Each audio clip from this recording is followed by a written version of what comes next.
Subscribe to Vovo Trends, your home of trends. Vovo Trends, tupo Kigambonino. Tunazungumzia mechi ya dabi Simba na Yanga tarehe mosi mwezi wa 3 mwaka 2026 ambayo itaenda kupigwa uwanja wa Aman Zanzibar, na hapa tunaongea na wadau tofauti. Brother, habari za leo? Asante, namshukuru Mungu. Unaitwa nani? Naitwa Elia Manuel Joseph. Elia, bwana, kuelekea mechi hii ya Simba na Yanga, kwako wewe unaiona wapi hii mechi? Mimi ninavyoiona inaweza isifanyike. Sababu ni moja. Kwa sababu alianza kutupa taarifa ni Alikamwe ndo anakuambieni nyinyi kwamba mechi twende Zanzibar. Badala ya mechi ya kimataifa yeye kumalizika, akatuambia na nyie mnakuja Zanzibar. Sasa sisi taarifa bado hatujaipata kutoka kwa bodi ya ligi. Sasa bodi ya ligi imekuja kutoa kabla ya Alikamwe. Sasa ndio nataka tujue kwanza sababu ni nini? Alikamwe ndio ana mamlaka au bodi ndio na mamlaka? Tarehe 8 mwezi wa 3 mwaka 2025 Simba walisema wachezi mechi ya dabi baada ya kunyimwa nafasi ya kufanya mazoezi uwanja wa Taifa, na baadaye kesho yake siku ya mchezo saa 4 bodi ilisema mechi itakuwepo. Saa 8 bodi ya ligi ikaja ikaighairisha mechi na haikuchezwa, na Yanga wamemind, lakini mechi haikuchezwa mpaka rais wa nchi kaingilia kati, mechi ikarudiwa, ikawa mechi ya mwisho. Mwisho wa siku ligi ikawa imeamuliwa kwa mechi ya mwisho kama vile fainali. Kwako hauoni kwamba ni mambo ya kawaida kwenu Simba na Yanga kuichezea bodi mnavyotaka nyinyi? Hamna, hawezi kuchukuliwa mambo ya kawaida, kwa sababu hata wewe mwenyewe ukitazama aliyetoa taarifa yeye mwenyewe ni wa klabu nyingine. Mwaka jana Yanga walikasirika, wakasema wataenda CAS kudai haki yao ya pointi 3 za mechi ya tarehe 8 mwezi wa 3 mwaka 2025. Lakini Mangungu aliibuka akasema hata wakienda spidi nini kasi. Umeona bwana? Sasa mara hii imekuwa tofauti. Kamwe ameanza kusema kuhusiana na mechi inachezwa Zanzibar, na kwenu nyinyi imekuwa kipengele kabla ya bodi hajapa taarifa. Hauoni kwamba hizi timu ndo mchezo wao? Hamna, hawezi kuwa mchezo wao, kwa sababu wangeanza kutoa bodi ya ligi Simba tulikuwa tuna shida ya kwenda, lakini alianza kutoa taarifa nani?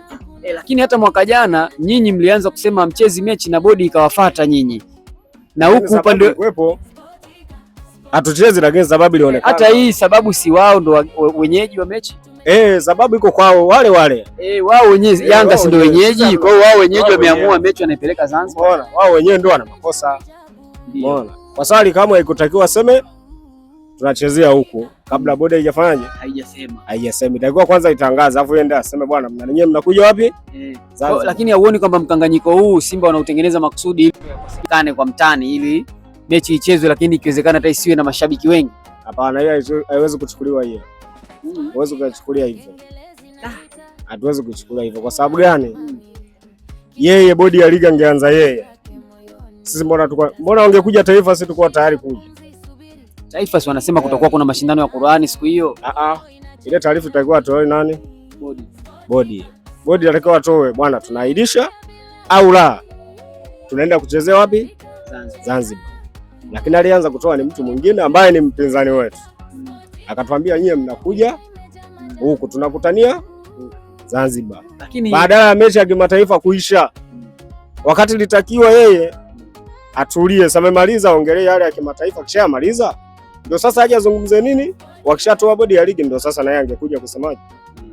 Lakini Simba wana tatizo gani na Zanzibar? Kwa sababu hata finali ya msimu wa 2024-25 ya CAF ya shirikisho Afrika, African kwa nini Federation African ya CAF ya shirikisho ambayo alikuwa anacheza dhidi ya Berkane. Mechi inaisha, Berkane wanatangaza kwamba mechi ya pili itachezwa Zanzibar. Simba wakasema wao hawajapata taarifa. Magori akaenda uwanja wa Taifa pale akapiga mpaka video kumtagi rais wa CAF Mosepe, lakini mwisho wa siku mechi ikachezwa Zanzibar. Sasa hii Simba na Zanzibar na masuala ya kupewa taarifa inakuwa kuaje kipindi hichi yani vitu vingi inaonekana. Finali ya CAF hawajapewa taarifa kwamba mechi ya pili itachezwa Zanzibar, wao walikuwa wanataka ichezwe kwa Mkapa. Na mechi ya Simba na Yanga, Simba wao pia hawajapewa taarifa kwamba itachezwa Zanzibar, wanataka wao wapewe kwanza taarifa na bodi. Hauoni kwamba ni vitu ambavyo vinatokea mara kwa mara kwa klabu yetu ya Simba? Hapana, ukizungumzia ile mechi ya Berkane, ile mechi ya kimataifa tulikuwa tumechagua viwanja viwili. Wa Rwanda na Amani Complex Zanzibar.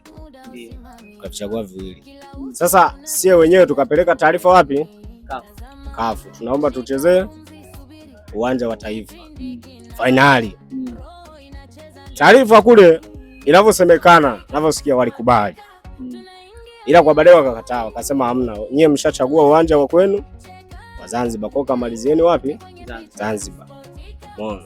Na sisi tulienda tukucheza kule na uliona. Ingawa tulipoteza, lakini tulicheza.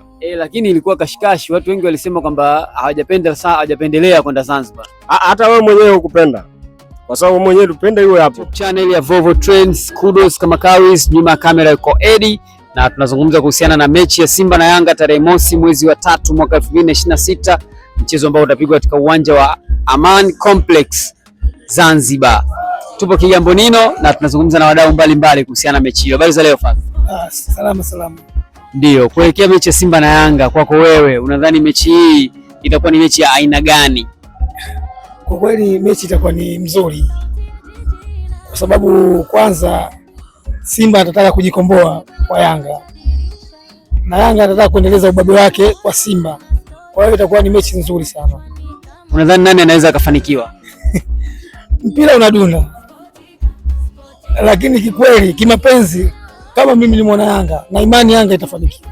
Kama mwana Yanga na mshabiki wa soka vile vile na imani Yanga kutokana na kikosi cha Yanga jisikilivyo. Kama mshabiki wa soka unadhani ni sahihi Yanga kutanguliza kupanga uwanja kabla ya bodi? Ni sahihi. Sahihi ukoja? Kanuni anayo kama zilivyosomwa kanuni kwamba ana uwezo wa kuhamisha mechi mbili. Kwa hiyo yeye ni kama ni mwenyeji akatanguliza kwamba mechi yangu mimi itachezwa Zanzibar bila kuiambia bodi. Bodi baadaye imefuata kaenda kaielezea. Hauoni kama kuna utaratibu fulani hapo umevunjwa? Kikweli ni wa sheria zaidi sana, lakini mimi naona ni sahihi. Lakini tarehe 8 mwezi wa 3 mwaka 2025 mechi ya Simba na Yanga haikuchezwa kwa sababu Simba alinyimwa kanuni ya 17/45. Baadaye Yanga wakalalamika, wakataka kwenda kasi, mpaka rais ameingilia kati, Mama Samia Suluhu Hassan. Mechi ikawa kama mechi ya fainali ligi, lakini imeamuliwa kwa mechi ya mwisho na ikawa kombe uwanjani. Hauoni kwamba kilichopo hapa pia ni kitu kinachofanana na kile? Kwa kweli ni kinafanana na kile, lakini kwamba TFF na bodi ya ligi endapo watafuata kanuni zote, nadhani usumbufu ule utakuwa hautokei vile vile. Kwa sababu Yanga kuhamisha uwanja ni sheria yao. Kwanza Yanga uwanja wake ni KMC wa nyumbani ambao haukizi kucheza dabi. Pili, uwanja wa Taifa siku hiyo nadhani kutakuwa na sherehe kidogo za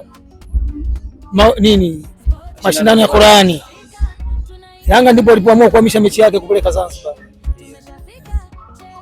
Na ni sahihi yeye kufanya hivyo bila kuitanguliza bodi kwanza? Hilo ni linazungumziwa, lakini haya hawakosi kuitanguliza bodi, isipokuwa ni mazungumzo tu, watu walipozungumza na upande wa ulalamikaji walivyolalamika, lakini Yanga hawezi kuamua bila kuiambia bodi. Sasa kuna kitu kingine, mtani kapata katiba mpya. Katiba inaelekeza kuwe na wawekezaji watatu ambao watagawana 49%, 51% itakuwa ni wanachama, na mali zote za klabu ni mali ya wanachama na sio mali ya mwekezaji, kwa sababu katiba haimtambui, na pia sio mali ya Simba Holding Company Limited, kampuni ambayo ni ya mwekezaji. Unadhani hichi kitu akiwezi kuja kuwazuru Yanga baadaye kwa sababu GSM yuko pale, alafu kama vile? Hapana, akiwezi kutuzuru. Yanga akiwezi kuwazuru. Acha mapenzi ndugu yangu. Yanga akiwezi kuwazuru kwa sababu Yanga wana katiba zao. Yanga wana uongozi wao. Yanga wana katiba kama hii waliopewa na serikali ya wapate wawekezaji watatu. Kulikuwa kuna sekeseke hapo, wakasema Manji Rostam na GSM bilioni 30, timu itakuwa bilioni 90, lakini tunaona Manjaro IP, au sio bwana? Alafu Rostam ndo vile hatujui kinachoendelea, lakini GSM bado yupo na peke yake, hakiwezi kuwa zuri. Kweli kaka? Naamini hivyo. I know. Kwako wewe unadhani hizi club zetu zinahitaji kuendeshwa kwa mfumo gani ambao utakuwa na maslahi zaidi? Tuwape nafasi wawekezaji mmoja mmoja kama hivi, tuachane na serikali inavyotaka, au tuiache serikali ifanye hivi? Kwa mfano kama sasa hivi, maana yake kwa upande wa pili kule mwekezaji hana haki zozote zilizopita, licha ya kwamba imetumika bilioni 87 toka mwaka 2018. Kwa kweli timu zetu bwana za Simba na Yanga tuziache hivi hivi tu. Tuziache tu. Tunaziachaje? Kwa sababu hizi timu kikweli bwana zina chini ya kapeti, chini ya pazia. Chini ya pazia, kwa sababu hata kama unaona wawekezaji wanafunga mikataba vizuri, lakini baadaye inakuja mambo yanaingiliana, matokeo yake mpaka serikali yenyewe inafanyaje, inaingilia kati, anashurutishwa mwekezaji kwamba fanya hivi, usipofanya itakuwa hivi. Umeona? Kwa hiyo ndio tuache hapo tu, tuendelee kusoma Albadi. Bwana, nakushukuru sana. Asante asante sana.